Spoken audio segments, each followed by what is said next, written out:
The Divine Remix from the Pit to God's Purpose. Our text today is Genesis chapter 50, verse 20. Good morning, everyone. Have you ever looked at a difficult season in your life and wondered, how could God possibly use this for anything good? Now, I want you to imagine a young man who's thrown into a pit by his own brothers. Imagine the fear, the confusion, and the heartbreak. He's actually sold into slavery, taken to a foreign land, and falsely accused of a crime he didn't commit, imprisoned, and then forgotten after doing the right thing. So if someone had taken a snapshot of Joseph's life during any of those moments, the picture would have looked very dark. It would have seemed like failure, betrayal, and even hopelessness. But God wasn't finished developing the picture. So our text today, taken from the book of Genesis, chapter 50 and verse 20, it's where Joseph is telling his brothers this: "You intended to harm me, but God intended it for good to accomplish what is now being done, the saving of many lives." You know, those words remind us that while people may choose evil, God remains sovereign. He is able to accomplish his purpose even through the painful circumstances of life. So the title of our lesson today is The Divine Remix from the Pit to God's Purpose. You know, when a music producer creates a remix, its broken pieces are rearranged into something meaningful. Now, God does something far greater, though. He doesn't call evil good, but he is so powerful that he can work through lives, broken pieces, and accomplish his will. That's exactly what Paul teaches in the book of Romans 8, chapter verse 28. And we know that all things work together for good to those who love God, to those who are called according to his purpose. Notice what Paul doesn't say. He doesn't say all things are good. Betrayal isn't good. Injustice isn't good. And suffering isn't good. But God can work through all of those things for his glory and for the good of those who faithfully trust him. Now let's look at Joseph's journey. The pit looked like the end. Slavery looked like the end. Prison looked like the end. Being forgotten looked like the end. But every stop along the journey was preparing Joseph for the place God intended him to serve. Joseph remained faithful through every season. You remember in Potiphar's house, he served with integrity. When he was tempted by Potiphar's wife, he chose obedience over sin, declaring, quote, "How then can I do this great wickedness and sin against God?" Genesis 39, verse 9. When he was falsely accused, he remained faithful. When he was in prison, he remained faithful. You know, his circumstances changed many times, but his faithfulness did not.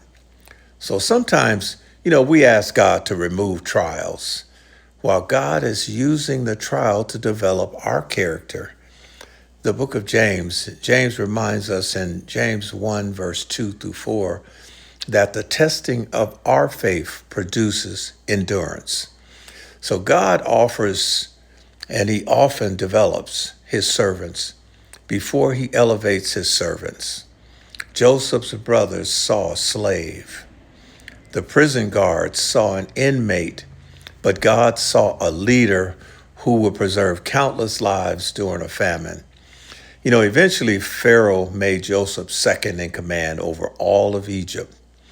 That same young man who had been thrown into a pit became God's instrument for saving nations and preserving the family through whom, guess what? The Messiah would one day come. But perhaps Joseph's greatest victory wasn't his promotion. It was his forgiveness. Standing before the brothers who had betrayed him, Joseph had every opportunity to seek revenge, but instead he chose mercy. He understood that God had been working all along. He trusted God's purpose more than his own pain. That's a lesson every Christian needs. Sometimes we carry hurt for years. We replay conversations over and over. We relive betrayals. We wait for opportunities to get even. But Joseph teaches us that trusting God's justice frees us to extend forgiveness. Joseph's life also points us to someone even greater. Like Joseph, Jesus was rejected. He was betrayed. He was falsely accused. He suffered though he was innocent. But through his suffering came the greatest victory the world has ever known. What looked like defeat on the cross became God's plan for our salvation. God has always been able to bring victory from what appears to be defeat. So, what does this mean for us today? Maybe you're in that pit right now.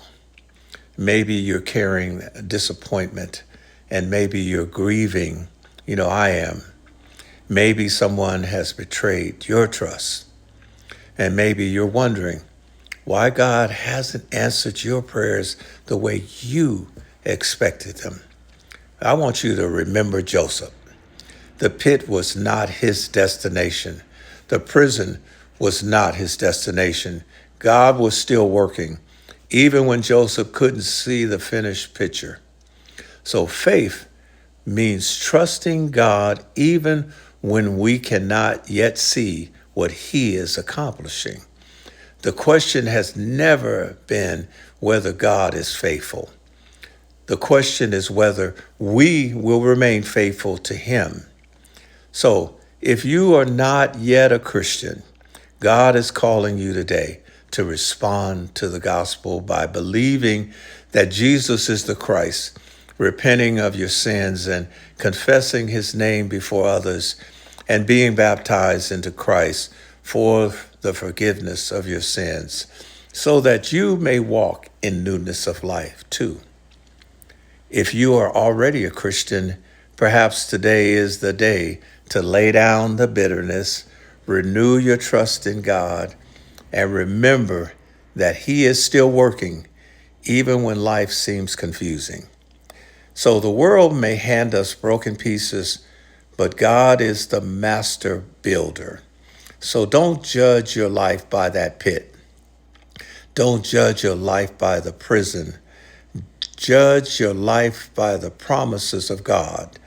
The struggle that you're facing today is not the final chapter either. God is still writing the story. So may we trust him, obey him, and remain faithful until the very end. Thank you all again for allowing me into your space today. And it is my continual prayer that the blessings and the mercy and the peace of God will rule in your life as well. And as the words of my great friend, Brother Josh Stafford, he's gone on, but I still remember him saying, Theris, as long as the blood is running warm in your veins, you have an opportunity to change. May God continue to richly bless you. And till next time, Lord willing.